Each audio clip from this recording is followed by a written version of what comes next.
pasamos a presentar a María Díaz Sánchez. María es graduada en enfermería por la Universidad de Valladolid. También ha hecho una especialidad de matrona en la Comunidad de Madrid, concretamente en el Hospital de la Paz. Tiene también un experto universitario en urgencias ginecológicas, obstétricas y neonatales por la Universidad Católica de Ávila, un máster en investigación y atención primaria por la Universidad Miguel Hernández.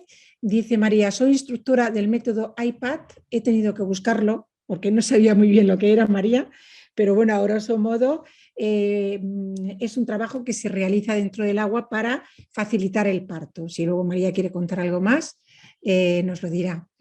El título de su exposición de hoy es Anticonceptivos hormonales orales, lo que no te han contado. Pues eso nos va a contar ella ahora, eso que no nos han contado.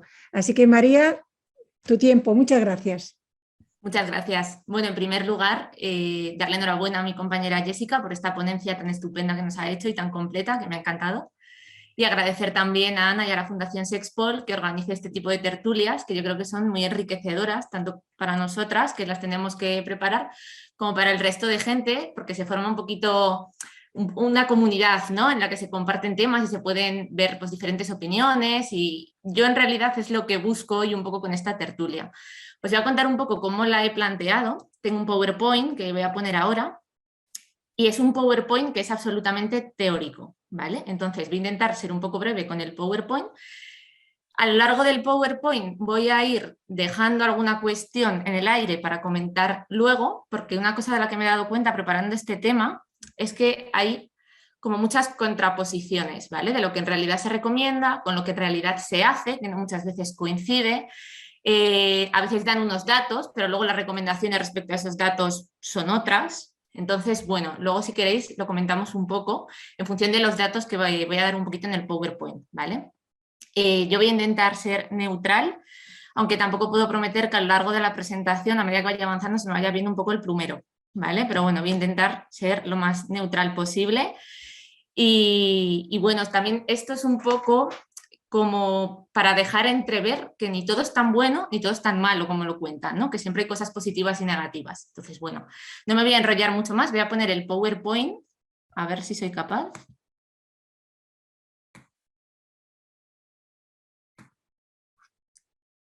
Vale, ahí lo estáis viendo bien, a ver. ¿Sí? ¿Lo veis? Sí, perfecto. Vale, el PowerPoint, voy a empezar hablando un poco de todos los métodos anticonceptivos que existen, un poco a modo de contexto. Voy a intentar ser breve. Nos vamos a centrar especialmente en los métodos hormonales, concretamente en los métodos hormonales orales. Y ahí pues sí que os voy a contar un poco las recomendaciones de uso, algún efecto secundario, si hay que hacer un seguimiento, qué pasa si me tomo la píldora y luego vomito o tengo diarrea, o qué pasa si tengo un DIU y luego me quiero pasar a la píldora, por ejemplo, así como aspectos muy teóricos. Y luego al final del PowerPoint he puesto como 2 o 3 noticias, algún prospecto y tal, que las voy a leer, y a partir de ahí ya comentamos un poco cuestiones que nos puedan ir surgiendo, ¿vale?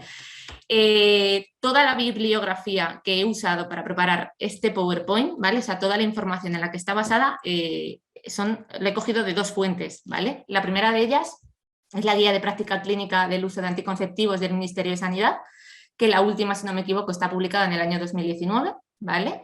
Y luego he utilizado la guía de los criterios médicos de elegibilidad de la Organización Mundial de la Salud, que creo que también la última, o por lo menos la última que yo he encontrado, es del año 2018, ¿vale? Entonces, bueno, dicen más o menos lo mismo, porque la teoría es más o menos lo mismo, lo que pasa que es verdad que la guía de práctica clínica de anticonceptivos del Ministerio está un poquito más centrada en España, ¿no?, por estar hecha en España y de aplicación en el territorio español. Pero bueno, más o menos a grandes rasgos dicen lo mismo, ¿vale? Entonces, bueno, vamos a empezar, como os decía, describiendo lo que es un anticonceptivo. Creo que más o menos todos lo sabéis, así que voy a ser muy breve. Es cualquier método, medicamento, dispositivo que se utiliza para prevenir el embarazo. Se pueden elegir entre muchísimos tipos de anticonceptivos, por supuesto, algunos funcionan mejor que otros. Tenemos que tener en cuenta varios factores, como que no todos protegen de la infección, de la transmisión de infecciones de transmisión sexual. Y por supuesto, no hay un método anticonceptivo que sea el mejor para todas las mujeres. Siempre tenemos que individualizar para todas las mujeres y para sus parejas, ¿vale? La persona con la que vayan a utilizar ese método anticonceptivo. Este método va a depender de muchos factores, puede ir cambiando además a lo largo del tiempo. Y es importante que antes de elegir un método anticonceptivo siempre hables con tu profesional de referencia para que pueda recomendarte cuál es el más adecuado para ti. Este consejo, ¿no?, va a ser el consejo contraceptivo. Se supone que tienes que hacer una consulta de valoración antes de comenzar a utilizar cualquier método anticonceptivo, ¿vale? Esta es la primera cuestión que dejo caer, a ver si es lo que estamos haciendo en realidad ahora mismo o no se está haciendo, ¿vale? ¿Qué se supone que tienes que recibir? ¿Qué información se supone que te tienen que dar siempre antes de empezar a utilizar cualquier tipo de método anticonceptivo? Te tienen que explicar lo que es la eficacia relativa, ¿vale?, el índice de Pearl, cómo se utiliza correctamente ese método anticonceptivo, cómo funciona, si tiene efectos secundarios, cuáles son, si son frecuentes o no lo son, los riesgos y beneficios que te pueden suponer para la salud, signos y síntomas que pueden requerir una visita al centro de salud en el caso de que los padezcas, cuál es el retorno a la fertilidad tras la suspensión de su uso, que es una cosa que también se suele obviar y no se suele comentar, y si protege contra ITS o no. Entonces, bueno, yo planteo esto aquí también un poco porque en teoría, como os digo, habría que explicar cada uno de estos puntos a todas las pacientes que van a una consulta de consejo contraceptivo. Ahora bien, no sé si vosotras tenéis una experiencia personal o profesional al respecto y si estáis haciendo estas consultas de valoración de consejo contraceptivo y si se da toda esta información, ¿no? O directamente va la mujer a la consulta, se le receta lo que tú consideras a lo mejor más oportuno, sin dar explicaciones, o simplemente va la mujer directamente y dice, oye, yo quiero tomar la píldora o quiero ponerme un DIU, y tampoco le das más explicaciones ni le haces ningún tipo de anamnesis o de historia clínica al respecto, ¿vale? Pero desde luego lo que dice la guía de práctica clínica y la guía de la Organización Mundial de la Salud es que sí que hay que hacer una valoración de consejo contraceptivo, ¿vale? ¿Qué vamos a hacer en esa consulta? Además, vamos a hacer una historia clínica en la que vamos a preguntar los antecedentes personales y los antecedentes familiares. Dentro de los antecedentes personales, muy importante, patopatías activas, cáncer de mama, enfermedad tromboembólica, trombofilias, enfermedad cardiovascular, hipertensión arterial, dislipemia, diabetes, cefalea o migrañas, obesidad, cáncer ginecológico, hemorragia uterina, lactancia, un montón de cosas, un montón de ítems. Antecedentes familiares, cáncer de mama, enfermedad tromboembólica, enfermedad cardiovascular, dislipemia familiar, luego por supuesto si es fumador, cuánto fuma, y la presión arterial, que vais a ver que la presión arterial, vamos a hablar de la presión arterial a lo largo de esta presentación hasta la saciedad. Vamos a ver la importancia que tiene la presión arterial, que parece que sin la presión arterial no se puede hacer nada, ¿vale? Sin embargo, el resto de cosas vais a ver que tampoco se le da tanta importancia, dado el resto de antecedentes personales. Luego, en la práctica de verdad y en las recomendaciones que se dan más adelante, pues pasan bastante desapercibidas. Entonces, bueno, vamos a hablar un poco de los métodos anticonceptivos. Hay bastantes clasificaciones al respecto, según sean, por ejemplo, masculinos o femeninos, orales o no orales, es decir, el método de administración, hormonales o no hormonales, temporales, permanentes, reversibles, irreversibles. Bueno, nosotros vamos a hablar un poco como del mecanismo de acción en general. Voy a dar unas pinceladas de todos ellos para ponernos en contexto y luego nos vamos a centrar, como os decía, realmente en lo que nos lleva a esta charla, que son los hormonales y dentro de los hormonales, los orales, ¿vale? Y un mismo anticonceptivo, por supuesto, puede estar incluido dentro de varias clasificaciones, puede ser de varios tipos, ¿vale? Entonces, empezamos por la anticoncepción natural. La anticoncepción natural se basa en el control del ciclo menstrual para evitar mantener relaciones sexuales en los días fértiles de la mujer, que van a ser aquellos en los que se produce la ovulación. Este método es más conocido como Ogino-Naus, ¿vale? Aquí tenemos que tener cuidado porque sabemos que la ovulación tiene lugar más o menos a mitad de ciclo, pero esto no es exacto y puede variar mucho de una mujer a otra en función a lo mejor de ciertos factores externos que puedan influir ese mes, o si la mujer tiene ciclos irregulares es mucho más difícil de controlar. Entonces, bueno, para seguir este método de anticoncepción natural tenemos que tener un control muy estricto de menstruaciones y ovulaciones, para lo cual pues hay varios métodos y podemos analizar el moco cervical, podemos medir la temperatura basal, porque no sé si sabéis que la temperatura basal durante la ovulación sí que aumenta unos grados centígrados, 0,2, 0,5 grados centígrados, ¿vale? Y luego tenemos como ventajas y desventajas de estos métodos de anticoncepción natural, Pues bueno, como ventajas, que desde luego no hay efectos secundarios, el coste es cero y que pueden usarse en cualquier momento, en embarazo, lactancia, no hay ningún tipo de problema. Como desventajas, que desde luego no son métodos seguros, la efectividad no llega, o sea, no supera, perdón, el 75% y desde luego no protegen contra ITS. He puesto también por aquí arriba, ¿vale?, el tema del coito interrumpido, de la marcha atrás. Estuve muy dudosa de si ponerlo o no, porque realmente no es un método anticonceptivo, pero bueno, es verdad que hay guías que sí que lo incluyen como tal, entonces pues bueno, decidí ponerlo ahí un poco como un inciso. Como bien sabéis, el coito interrumpido en la marcha atrás consiste en evitar la eyaculación del semen en el interior de la vagina, pero no evita la penetración previa, ¿vale? Entonces bueno, casi no se puede ni considerar un método anticonceptivo, porque ya sabéis que desde luego la eficacia es muy bajita. Vale, empezamos hablando de los métodos de barrera, que son todos aquellos, son los más conocidos casi, y son todos aquellos que permiten, o sea, no permiten el contacto del óvulo con el espermatozoide por un medio físico. El más conocido y el más usado ya sabemos que es el preservativo masculino, pero existen otros 3 tipos de métodos de barrera, ¿vale? El preservativo masculino profiláctico condón es el más usado, el más conocido. Ya sabemos todos que es una funda, puede ser de diferentes materiales, habitualmente de látex, puede tener lubricante, hay algunos incluso con espermicida, se coloca en el pene y lo que va a hacer es que en el momento de la eyaculación todo ese contenido eyaculatorio se va a quedar dentro de esa fundita de látex, entonces nunca va a tener contacto con el óvulo ni con las mucosas de la vagina, ¿vale? Tiene un 97% de efectividad y más o menos es económico porque vale en torno a 10 euros la caja, ¿vale? También existe un preservativo femenino que a lo mejor no es tan conocido ni tan usado, básicamente es igual que un preservativo masculino, solo que tiene un aro rígido, ¿vale?, en uno de los laterales, entonces lo que va a hacer es introducirse en la vagina, el aro se queda por fuera y ese arito lo que hace es evitar que se resbale por el orificio vaginal, ¿vale? El funcionamiento es más o menos el mismo, como os decía, y es un poquito más caro, eso sí, vale como 2-3 euros la unidad.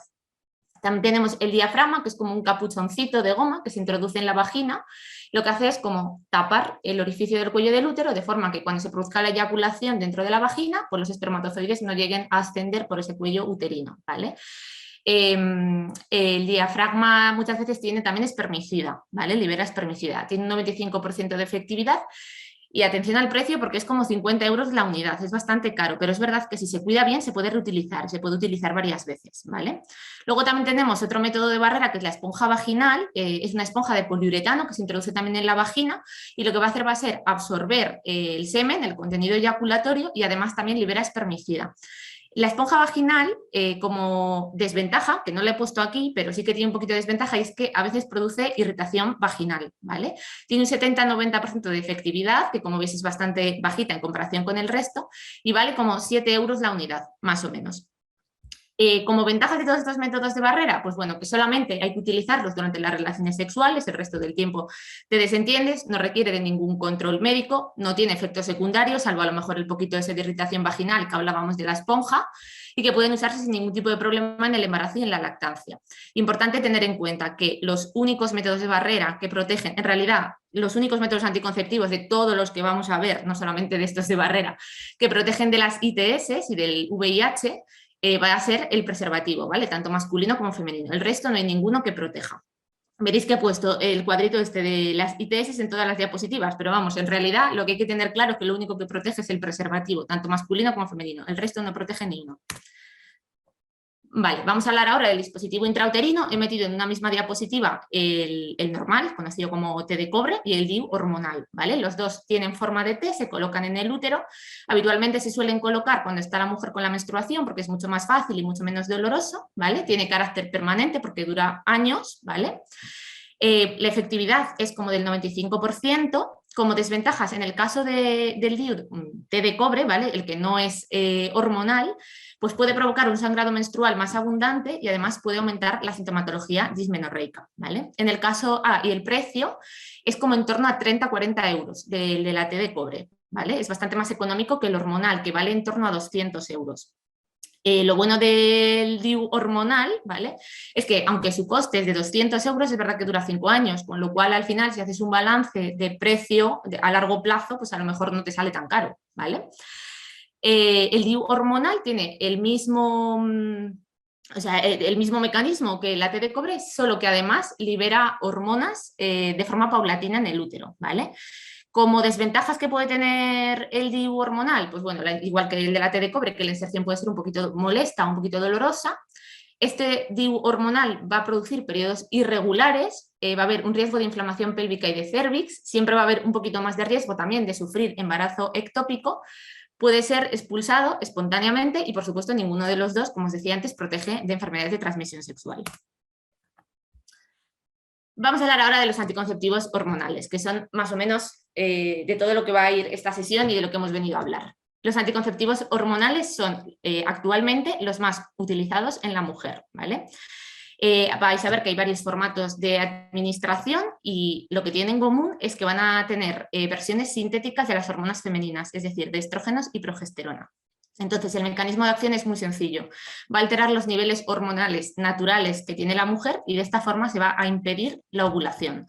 Y además, el endometrio y el moco cervical también se van a alterar de manera que el útero no va a estar preparado para la implantación embrionaria, ¿vale? La fiabilidad de estos métodos hormonales, lo cierto es que es muy alta, ¿vale? Está entre un 98 y 99%. Y tenemos dos tipos de anticonceptivos hormonales. Los que tienen solo progesterona y los que tienen estrógenos y progesterona, ¿vale? Para que nos hagamos una idea, los estrógenos, o sea, la hormona estrógeno es lo que va a impedir la ovulación y la progesterona es la que va a alterar el endometrio y el moco cervical, ¿vale? Entonces, en función un poco del componente que tenga cada anticonceptivo, pues hará una función o las dos, ¿vale? Como ventajas de los anticonceptivos hormonales, pues bueno, ayudan a controlar las hemorragias menstruales y pueden servir para el tratamiento de enfermedades como la endometriosis. Es verdad que es un método anticonceptivo que tiene muchos usos, ¿no? Lo vamos a ver, también se puede dar para el tratamiento del acné, se puede dar también, pues eso, para cuando tenemos ciclos muy regulares, ciclos muy dolorosos, entonces enseguida te ofrecen tomarte el anticonceptivo hormonal, muchas veces sin valorar a lo mejor antes otras soluciones. Y no tenemos en cuenta que estamos ofreciendo tomar este tipo de anticonceptivos hormonales que evidentemente va a alterar tu ciclo hormonal natural y que va a presentar un montón de efectos secundarios, que no los he puesto aquí porque los he puesto en cada método de administración, ¿vale? Entonces, empezamos hablando un poco de las pastillas o píldoras anticonceptivas. Es una pastilla que se toma diariamente por vía oral. Habitualmente debe tomarse a la misma hora, ¿vale? Aunque vamos a ver que según sea solo de progestágenos o combinado, tenemos un poquito más de margen. Y las más comunes, las más utilizadas, son las que se componen de estrógenos y progestágenos, es decir, son las combinadas, la píldora combinada, ¿vale? Como ventajas, pues esto es lo que os decía antes, esto es la panacea, porque te dan una cajita de estas de píldoras y entonces te reducen el sangrado y el dolor menstrual, previenen la anemia, regulan el ciclo menstrual, protegen frente al cáncer de ovario y endometrio, reducen el riesgo de enfermedad inflamatoria pélvica, reducen el acné, vamos, que no te limpian la casa y te hacen la comida de casualidad, ¿sabes? Porque parece que esto es la panacea. Pero no te cuentan a veces o no te dicen todo y es toda la lista de efectos secundarios que conlleva tomarte todas estas píldoras anticonceptivas. Aquí he puesto alguno, así un poco como los más frecuentes. Luego, en una diapositiva casi al final, he hecho un pantallazo del prospecto, así que ahí podemos ver todos los efectos secundarios que produce. Pero bueno, entre otros, pues cambio de peso, aumento y sensibilidad de las mamas, depresión, aumenta el riesgo de tromboembolismo, que luego vamos a ver también un poco cómo lo aumenta, qué hormonas lo aumentan y bueno, en fin, un poquito nos vamos a meter en ese campo. El precio más o menos varía en función de la marca, ¿vale? Si está subvencionado o no, y está en torno a 6-12 euros al mes, que fijaros que al final anualmente es un presupuesto como de 120 euros, ¿vale? Y luego como desventajas, pues lo que os decía, hay que tomarlo a la misma hora todos los días y aumentan el riesgo de enfermedades cardiovasculares. Y por supuesto requieren un control médico, aunque vamos a ver que es un control médico que tampoco es tan exhaustivo teniendo en cuenta todos los efectos secundarios que producen. Bueno, los anticonceptivos inyectables, otro tipo de anticonceptivo hormonal. En este caso se van a inyectar las hormonas por vía intramuscular y en función de la cantidad de hormonas que se inyecten, pues nos puede durar más o menos el tiempo de eficacia de este anticonceptivo, ¿vale? Puede durar entre 1 y 3 meses y la eficacia es altísima, un 99%, ¿vale? Una cosa muy importante que hay que tener en cuenta, ¿vale? Que es una desventaja de este método, es que una vez que abandonamos este método de anticonceptivo inyectable, la ovulación puede tardar bastante en restablecerse, ¿vale? Con lo cual, si tenemos un deseo de embarazo, pues nos va a costar un poquito más quedarnos embarazadas una vez que abandonamos este método hormonal. Como ventajas, pues está muy bien porque no hay riesgo de olvido, ¿vale? No te tienes que tomar la píldora todos los días. Por eso este es un método que se utiliza mucho en pacientes que a lo mejor pueden tener algún problema para acordarse de que tienen que tomar esa pastilla, pues que sea disminuidos psíquicos, personas que a lo mejor tengan Alzheimer o que tengan pues eso, algún problema para poder recordar que se la tienen que tomar. Y además pues reduce el acné, la dismenorrea, el sangrado, como toda la mayoría de métodos hormonales, que como veis son todos más o menos parecidos, cambia el modo de administración, pero bueno, las ventajas y las desventajas, quitando alguna cosita, y los efectos secundarios pues son parecidos. Como efectos secundarios, pues sangrado irregular, dolor de cabeza, náuseas, manchas en la piel, aumento de peso y sensibilidad mamaria. Una ventaja también muy grande es que es baratísima, porque vale en torno a 3 euros una ampolla mensual, ¿vale? Con lo cual el precio es baratísimo. Tenemos también los parches anticonceptivos. Los parches anticonceptivos se colocan en la piel, se pueden poner en el glúteo, en el abdomen, en la zona alta de la espalda, en la parte posterior del brazo, son las zonas más comunes donde se suele poner. Y debe cambiarse una vez por semana, ¿vale? Una cosa muy positiva de estos parches anticonceptivos es que si tenemos vómitos o tenemos diarrea, no van a afectar a la liberación de las hormonas, ¿vale? Porque su administración es transdérmica, no es oral, ¿vale? El precio, como veis, a lo mejor puede resultar un poquito más elevado, vale en torno a 14,50 una caja de 3 parches, ¿vale? Y tiene una efectividad muy elevada. Sin embargo, sí que tenemos que tener en cuenta que se reduce bastante en mujeres con sobrepeso, ¿vale? No se recomienda utilizar en mujeres que pesen más de 90 kilos. Como desventajas de todo este método, pues bueno, vamos a tener sangrados leves entre periodos, sobre todo al inicio del uso, puede provocar irritación de la piel, se puede desprender. No se recomiendan mayores de 35 años, ¿vale? Porque aumenta también un poquito el riesgo tromboembólico utilizando estos parches anticonceptivos. Y bueno, como decíamos, el precio que en comparación con el resto puede ser un pelín más elevado, pero tampoco hay mucha diferencia. El implante anticonceptivo es otro tipo de anticonceptivo hormonal, en este caso va a ser solamente de progestágenos, se coloca bajo la piel del brazo mediante una pequeña intervención quirúrgica, es como una barrita así de plástico que prácticamente no se nota, y bueno, va a ir desprendiendo día a día la dosis hormonal justa para evitar la ovulación. Tenemos de varias duraciones, puede durar 1, 3 o 5 años, ¿vale? Como ventajas, pues bueno, regula las menstruaciones, reduce el sangrado y evita dolores, como todos. Como desventajas concretas de este implante anticonceptivo, pues bueno, nos tenemos que someter a una pequeña cirugía menor, tanto como para implantarlo como para quitarlo. Nos va a dejar una pequeña cicatriz en el brazo, evidentemente, y además vamos a tener los efectos secundarios hormonales de todos estos métodos que estamos hablando, ¿vale? El precio es de 150 euros. Sin embargo, actualmente está financiado por la Seguridad Social. Entonces, al final, con esa financiación, me parece que la mujer solamente paga un 40% del precio, entonces se queda aproximadamente en unos 60 euros más o menos. Así que al final no sale tan caro. El anillo vaginal es similar a la píldora anticonceptiva, de hecho es exactamente lo mismo, solamente que en lugar de tomarlo vía oral, se va a introducir en la vagina, ¿vale? Es un anillo semirrígido que se introduce en la vagina, ¿vale? Se mantiene 3 semanas y a la tercera semana, una vez que ha terminado la tercera semana, quitas el anillo, tienes una semana de descanso en la que te va a bajar el periodo y cuando termines esa semana de descanso te vuelves a introducir un anillo nuevo, o sea, digamos que se cambia una vez al mes, ¿vale? Por lo demás es exactamente igual que la píldora, de hecho las hormonas son las mismas, lo único que cambia es la forma de liberación hormonal y vale en torno a 15-20 euros por unidad. Y luego, por último, pues tenemos los métodos anticonceptivos definitivos, que básicamente es someterse a una intervención quirúrgica y que antes eran irreversibles, pero es verdad que en la actualidad ya pueden ser reversibles, aunque cuando firmas el consentimiento, en el consentimiento pone que no te pueden asegurar tampoco que se recupere la función normal al 100%, ¿vale? Pero bueno, en teoría ahora son reversibles. Entonces tenemos la vasectomía en hombres y la ligadura de trompas en mujeres. La vasectomía en los hombres se van a cortar los conductos seminales de forma que durante las relaciones sexuales el hombre sí que va a eyacular, pero los espermatozoides no van a llegar del testículo al semen, ¿vale? Con lo cual no va a haber espermatozoides en ese semen que se eyacula. Y luego tenemos la ligadura de trompas, que consiste en una obstrucción o un corte de las trompas de falopio, con lo cual el óvulo nunca va a llegar a encontrarse tampoco con el espermatozoide, ¿vale? Bueno, y hasta aquí el repaso de todos los métodos anticonceptivos que hay. Ahora vamos a hablar de los anticonceptivos hormonales orales. Y como os decía, hay 2 tipos de anticonceptivos hormonales orales, los que tienen solo progestágenos y los que tienen estrógenos y progestágenos, ¿vale? Voy a empezar hablando de los progestágenos. son los que se conocen como mini píldora, ¿vale?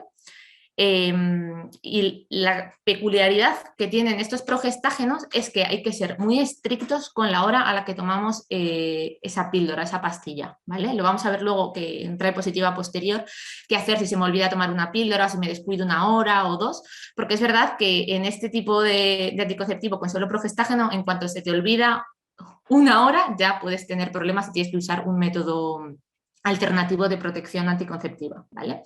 Entonces, ¿qué pasa si yo quiero empezar a usar progestágenos? Bueno, pues si soy una mujer con ciclos menstruales, ¿vale? Y estoy en los primeros 5 días desde el inicio de la menstruación, puedo empezar a usar los progestágenos sin ningún tipo de problemas y no tengo que usar ningún tipo de método anticonceptivo a mayores, añadido, ¿vale? Si ya llevo más de 5 días de periodo, tenemos que tener la certeza de que la mujer no está embarazada antes de comenzar a tomar con estos progestágenos, ¿vale? Y entonces, en ese caso, empezamos a tomar estas pastillas, pero además sí que tenemos que tener una protección anticonceptiva adicional de 2 días.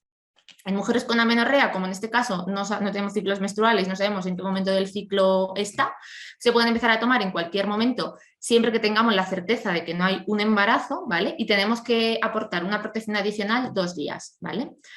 En el caso de que la mujer que lo solicite haya padecido un aborto, también se pueden empezar a utilizar inmediatamente después del aborto sin ningún tipo de problema y además no hace falta ningún tipo de protección adicional, ¿vale? Una característica muy buena de estos progestágenos es que se pueden utilizar en el puerperio con la lactancia materna, son compatibles, ¿vale? Porque vais a ver que los combinados, los que tienen las 2 hormonas, no son compatibles con la lactancia materna y aunque no estéis dando lactancia materna no se recomiendan tampoco en el puerperio porque aumentan mucho el riesgo de trombos.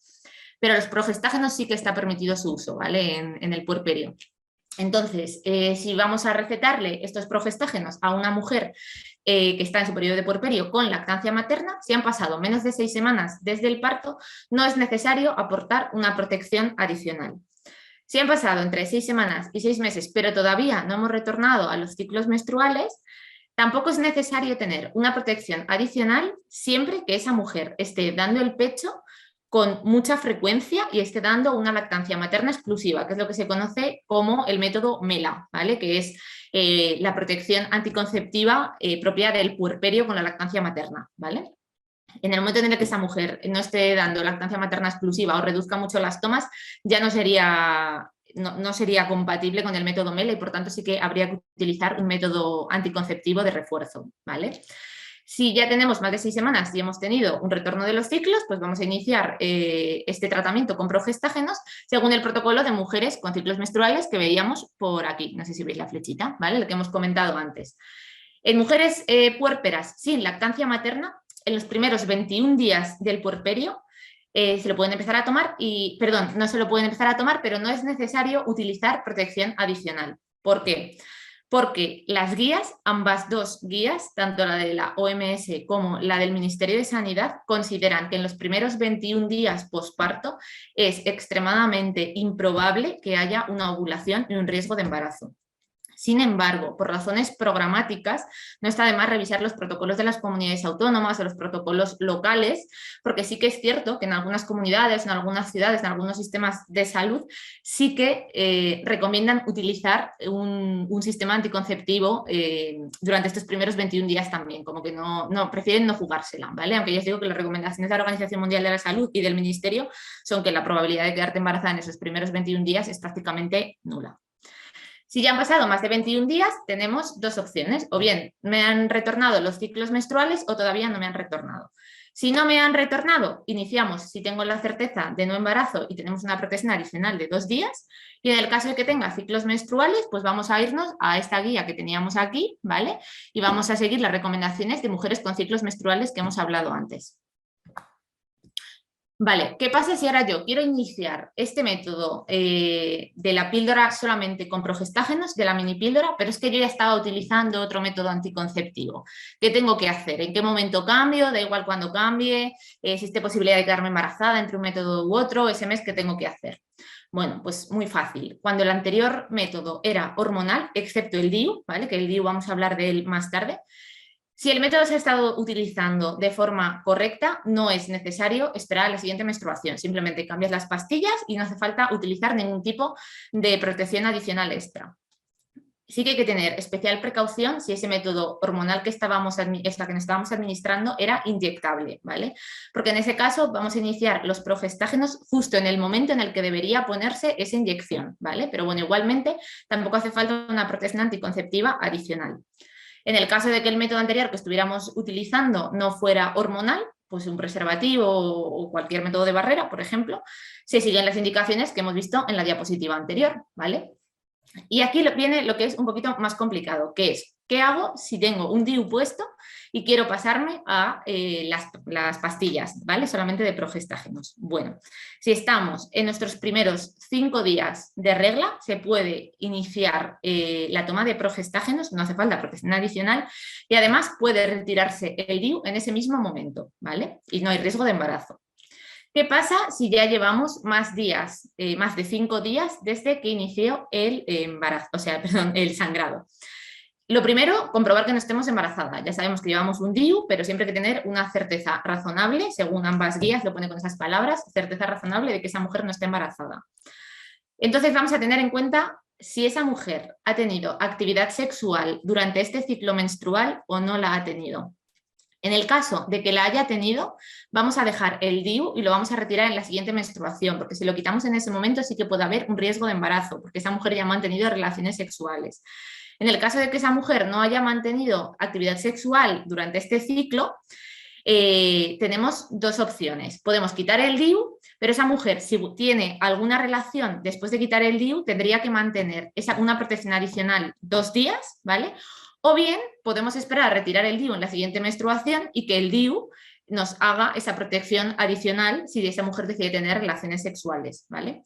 Y en el caso de tener el DIU puesto y, por ejemplo, el DIU hormonal, que muchas veces no baja la regla o no baja la regla todos los meses porque son sangrados irregulares, pues vamos a iniciar el uso de los anticonceptivos con las recomendaciones de las mujeres en amenorrea que hemos visto en la página anterior, en la diapositiva anterior. Vale, vamos a hablar ahora de cuáles son los exámenes y los análisis que tenemos que hacer antes de utilizar los progestágenos. Bueno, no hay exámenes ni pruebas obligatorias para mujeres que estén sanas. Que entonces a mí me surge una duda que es la siguiente: ¿cómo yo sé que una mujer está sana si no hago ninguna prueba para ver si está sana? ¿Vale? Pero bueno, las guías dicen que no es necesario hacer ningún tipo de prueba. De hecho, aquí está el cuadro, ¿vale? Con los niveles de evidencia. Y bueno, pues se habla de hacer un examen ginecológico, hacer una exploración mamaria, un análisis de laboratorio, pero ninguna de ellas pues se ha visto, según los estudios, que tenga ningún tipo de repercusión, que te vaya a ayudar a tomar una decisión a la hora de mandar progestágenos o no. Sin embargo, acordaros que en la valoración que hacíamos al principio teníamos que hacer una historia clínica con hepatopatías, riesgo de trombos, antecedentes familiares de cáncer. Pero bueno, ahora para mandarlo viene a tu consulta y no hace falta, parece ser que no hace falta nada más. Una cosa que sí que te recomiendan, que os lo hacía ya un poco de spoiler en la primera diapositiva, es medir la presión arterial. Son muy pesados con la presión arterial, ¿vale? La presión arterial hay que intentar medirla siempre antes de pautar los progestágenos. Ahora bien, también dejan muy claro que si tú en ese momento no tienes posibilidad de medir la presión arterial porque no tienes tensiómetro, porque te ha quedado sin pilas o porque no te apetece, no le puedes negar a esa mujer el uso de progestágenos, ¿vale? O sea, te lo ponen como algo muy recomendable, pero que si no lo haces tampoco pasa nada. Esto también es curioso porque en la guía de práctica clínica del Ministerio, al ser una guía de práctica clínica, pues bueno, está elaborada a partir de varios estudios, de varios metaanálisis, y entonces hay un estudio muy curioso que compara, es un casos controles, y compara mujeres a las que se les ha tomado la presión arterial antes de iniciar tratamiento hormonal oral, tanto combinado como solamente de progestágenos, y mujeres a las que no se les tomó la presión arterial. Y entonces se da cuenta de que efectivamente el riesgo de efectos secundarios vasculares o tromboembólicos es mucho mayor en mujeres a las que no se ha tomado la presión arterial. Y sobre todo se ve agravado si además esa mujer es fumadora. Pero sin embargo te dicen que si no puedes medir la presión arterial, que no pasa nada, que lo puedes mandar igual, a pesar de que hay estudios que te dicen eso, que efectivamente hay un riesgo mayor en mujeres a las que no se les ha tomado la presión arterial. Luego la guía, por eso decía al principio, que es verdad que yo lo que me he encontrado buscando, recabando información, es que hay cosas que son como un poco opuestas, ¿no? Y que no, como que no acaban mucho de cuadrar, porque tienen un estudio que dice una cosa, pero luego las recomendaciones te dicen otra. Entonces, bueno, eso ahí lo dejo. Vamos a hablar ahora de qué hay que hacer en el caso de que yo me esté tomando progestágenos y de repente me siente mal la comida y tenga vómitos o tenga diarrea. Bueno, en el caso de que estos vómitos o diarrea ocurran en el periodo de tiempo comprendido entre las 2 horas posteriores a la toma de la píldora, me tengo que tomar otra píldora en ese momento, ¿vale? Si yo tengo vómitos o diarrea intenso que dura más de 24 horas, vamos a continuar tomando las píldoras a pesar del malestar, ¿vale? No vamos a dejar de tomarlas. Y si estos vómitos o diarrea intensos duran más 2 o más días, vamos a interpretar como que durante esos 2 días o todo lo que dure no nos hemos tomado la píldora, como si se nos hubiera olvidado tomarla, ¿vale? Porque en realidad si tenemos esos vómitos, esa diarrea intenso, en realidad no estamos absorbiendo las hormonas. Entonces vamos a tener en cuenta lo que hay que hacer en caso de olvido o imposibilidad de tomar estos progestágenos. En mujeres con ciclos menstruales, incluidas las mujeres puérperas con lactancia materna, que estuvieron sin tomar la píldora más de 3 horas, fijaros que el periodo de margen de esta píldora, de la mini píldora, que os decía que era como muy exactos a la hora de la toma, son 3 horas. O sea, si se te olvida de tomarla 3 horas, ya tienes que tomar una protección adicional anticonceptiva de 2 días, ¿vale? Entonces, pues eso, si yo veo que se me ha olvidado, me tomo una tan pronto como me dé cuenta, continúo con mi pauta, una diaria, ¿vale? Pero protección adicional anticonceptiva durante 2 días. En mujeres que tengan amenorrea y lactancia materna que no tomaron la píldora durante un periodo de más de 3 horas, vamos a tomar una píldora exactamente igual que antes, pero si han pasado menos de 6 meses de puerperio y estamos dando una lactancia materna exclusiva y con el método MELA, no haría falta protección adicional, porque se entiende que ese método MELA va a proteger contra embarazo, ¿vale? Y luego vamos a hablar ahora también del seguimiento adecuado que tiene que tener una mujer que esté tomando estos progestágenos. Una mujer que no tenga lactancia materna, es decir, una mujer cualquiera que quiera tomarse estos progestágenos como método anticonceptivo, pues no es necesario hacer ningún tipo de seguimiento. Simplemente se receta el anticonceptivo. Sí que recomiendan tener un contacto a los 3 meses de iniciar el tratamiento, pues un poco para preguntar qué tal va, si ha sufrido algún efecto secundario o qué. Y se aconseja a la mujer que si tiene alguna duda o quiere cambiar de método o cualquier cosa que le surja, pues que pida cita y acuda otra vez a la consulta. Pero un seguimiento como tal no se hace. En el caso de tener lactancia materna, tampoco es necesario un seguimiento.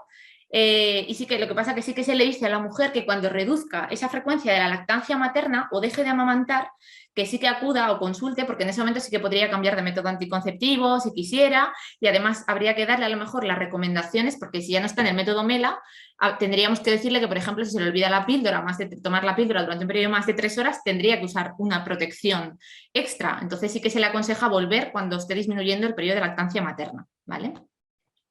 Y ahora vamos a hablar de los famosos anticonceptivos orales combinados, ¿vale? Que son los que usa la mayoría de la gente y los que más chicha tienen. Bueno, los anticonceptivos hormonales están formados por estrógenos y progestágenos, ¿vale? Las recomendaciones publicadas en la guía esta de la Organización Mundial de la Salud solamente se refieren a los anticonceptivos que tienen menos o igual de una cantidad de etilestradiol de 35 microgramos, ¿vale? Independientemente del progestágeno que se esté utilizando. Entonces, esto consiste en un blister en el que tú te vas tomando las píldoras una al día durante 21 o 24 días consecutivos, son píldoras activas con hormonas, y luego tienes como 4 o 7 días, al final, después de haberte tomado esos 21 o 24 días las píldoras activas, en el que te tienes que tomar píldoras inactivas, que no tienen hormonas. Aunque hoy en día sí que es verdad que hay presentaciones y no pasa absolutamente nada en las que no se hace descanso, son todas las píldoras activas, ¿vale? En ese caso no tendríamos la menstruación todos los meses, podríamos tener algún sangrado de forma esporádica, pero no una menstruación como tal, ¿vale? Entonces, vamos a ver un poco las mismas cosas que hemos visto, pero con los anticonceptivos combinados. Si yo quiero empezar a tomar anticonceptivos combinados, ¿vale? Como veis, el esquema es muy similar. Si estoy en los primeros 5 días desde el inicio de sangrado, no me hace falta ninguna protección. Sin embargo, si han pasado más de 5 días, sí que hace falta protección y en este caso va a ser una semana, ¿vale? Más días que en la de solo progestágenos, que recordad que eran solamente 2, aquí van a ser 7 días. En mujeres con amenorrea nos aseguramos de que no está embarazada y utilizamos la protección durante 7 días y posaborto se puede empezar inmediatamente y no hace falta una protección adicional, ¿vale? En el caso del puerperio, habíamos dicho que en el puerperio no se puede utilizar los anticonceptivos orales combinados, ¿vale? Sobre todo si está con lactancia materna. Si han pasado menos de 6 semanas, no se pueden usar. Ahora, si han pasado entre 6 semanas y 6 meses, ya la cosa cambia, porque dice que no se recomienda utilizarlos, salvo que el uso de otros métodos no estén disponibles, ¿vale? O sea, no está recomendado, salvo que no haya otros métodos. Pero la recomendación es no usar, ¿vale? Si han pasado más de 6 meses con ciclos menstruales, vamos a utilizar el protocolo este que hablábamos aquí de mujeres con ciclos menstruales y sin ciclos menstruales, pues lo vamos a iniciar como el de mujeres con amenorrea, ¿vale? En el caso de puerperio sin lactancia materna, si han pasado menos de 21 días, recordad que como hay muy poca probabilidad de embarazo, no se recomienda utilizar ningún método anticonceptivo en principio. Y si han pasado más de 21 días, pues bueno, aquí hay un poco de controversia, porque es verdad que se puede iniciar el uso, o sea, no habría ningún tipo de contraindicación más allá de que en el puerperio el riesgo de tromboembolismo está aumentado, ¿vale? Entonces, eso hay que tenerlo en cuenta. No habría ningún tipo de factor por tema lactancia, pero el riesgo de tromboembolismo, siempre el puerperio va a ser un factor de riesgo. Para cambiar de método, se hace exactamente igual que con los de progestágenos, ¿vale? En caso de que fuera inyectable, ya sabéis que tiene que coincidir con el momento en el que hay que poner la próxima inyección. Si es amenorrea, si esa mujer está en amenorrea, pues se utiliza un método anticonceptivo extra durante 7 días, como hemos visto en la diapositiva anterior. ¿Que nuestro método anterior era un DIU? Pues más o menos va a ser el mismo esquema que hemos dicho con los progestágenos, ¿vale? Lo único que en el caso de tener actividad sexual durante el ciclo menstrual actual, la protección en lugar de ser de 2 días, tiene que ser de 7 días, ¿vale? Os recordad que también se puede dejar el DIU implantado y retirarlo en la siguiente menstruación para que nos cubra como método anticonceptivo adicional, ¿vale? Bueno, y nos vamos otra vez a los exámenes y análisis antes de usar anticonceptivos orales combinados, que básicamente es ninguno. ¡Qué sorpresa! Exactamente igual que con solamente los progestágenos, ¿vale? No hay ningún examen obligatorio para mujeres sanas, excepto recomendación de tomar la presión arterial, pero que, repito, que si en ese momento no se puede tomar la presión arterial, pues tampoco pasa nada. No se le niega a una mujer un anticonceptivo solamente porque no podamos tomar la presión arterial. En el caso de manejo de vómitos y diarrea, si los vómitos son 2 horas posteriores a la toma de la píldora, se puede tomar otra.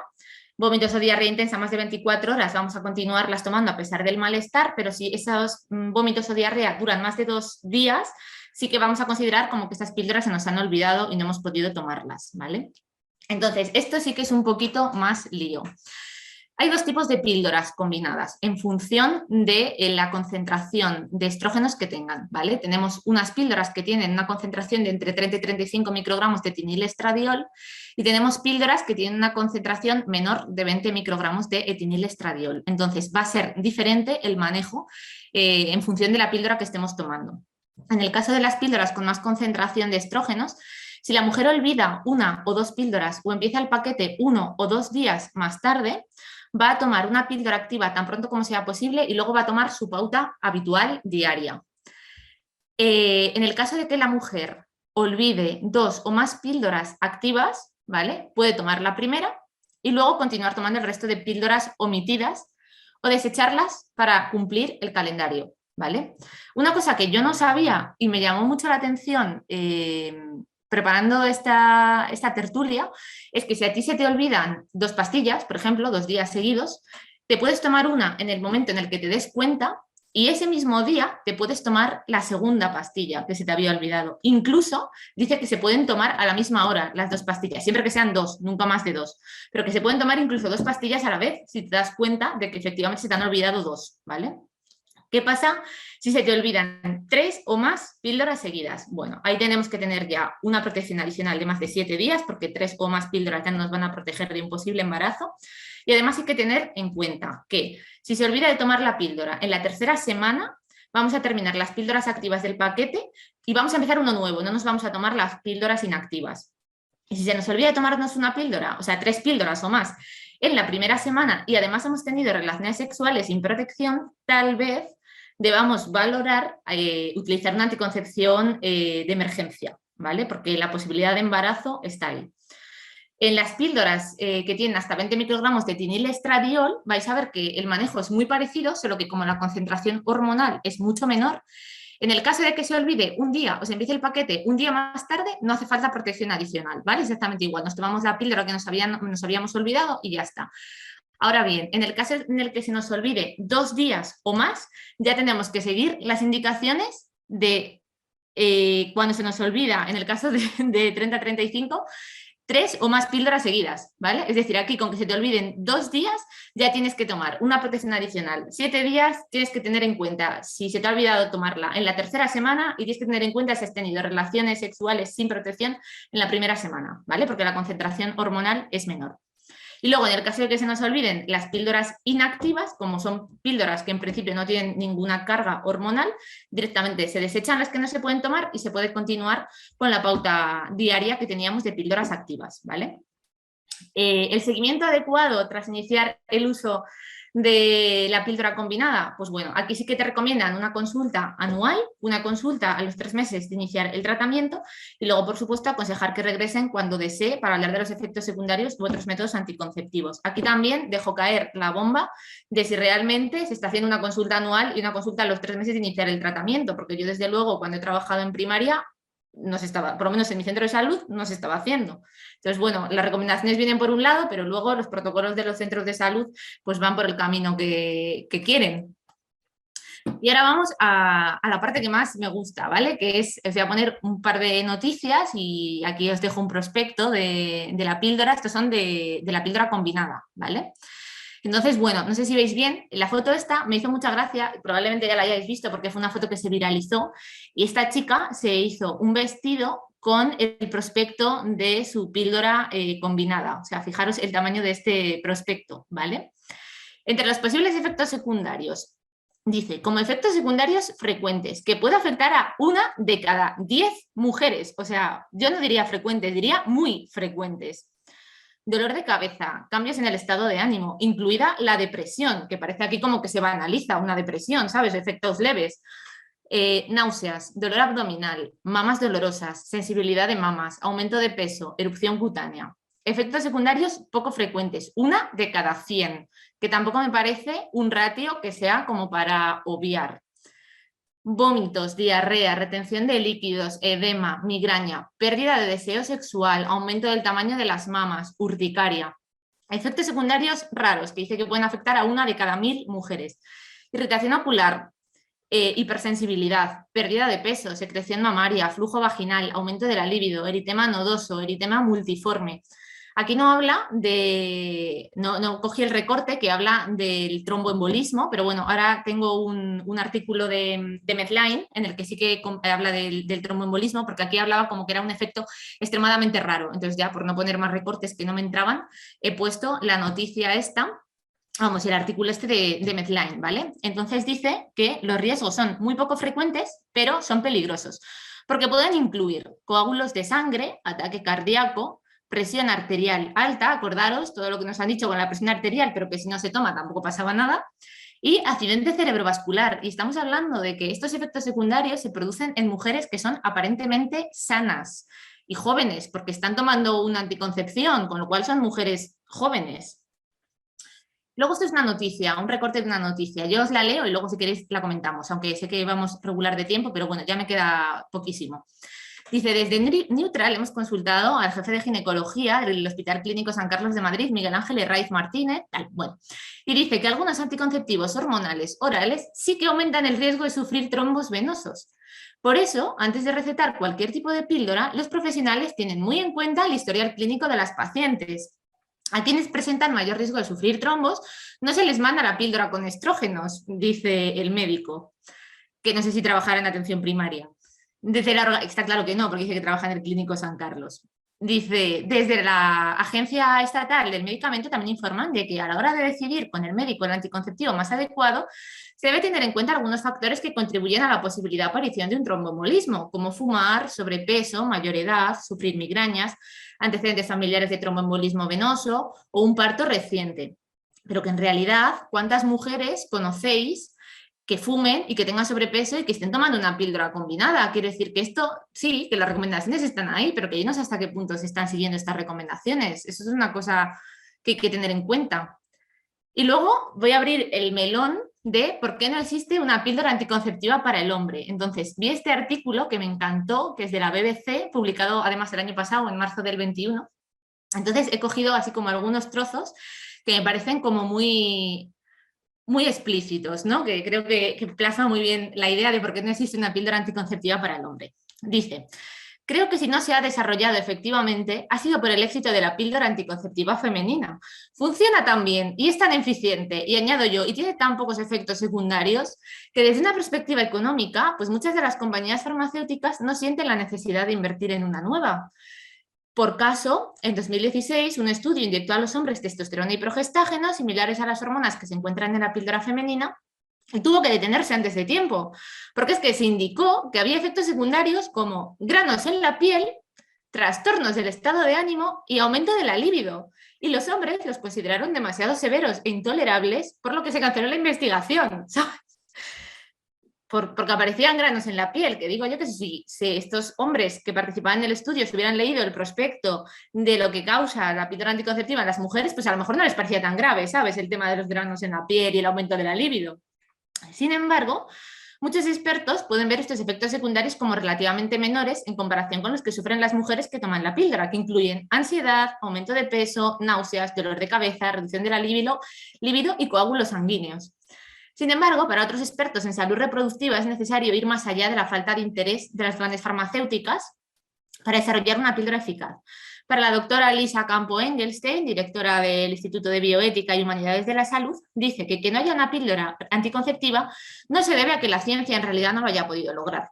Es claro que la pastilla anticonceptiva masculina no existe no por un tema científico, sino por un tema de género, de normas sociales.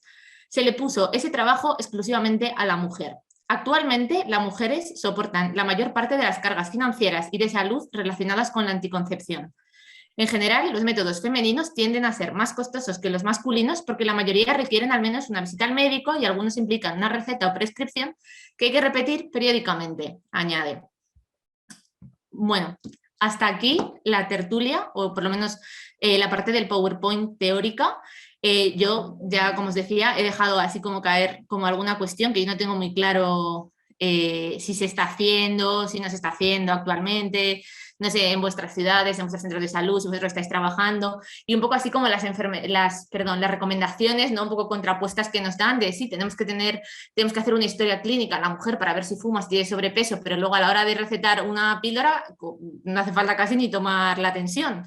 Además tenemos unos datos, pues eso, de aumento de tromboembolismo, de un aumento de tromboembolismo o de afectaciones vasculares y parece ser, pues eso, que ni siquiera tenemos en cuenta si la mujer es fumadora o...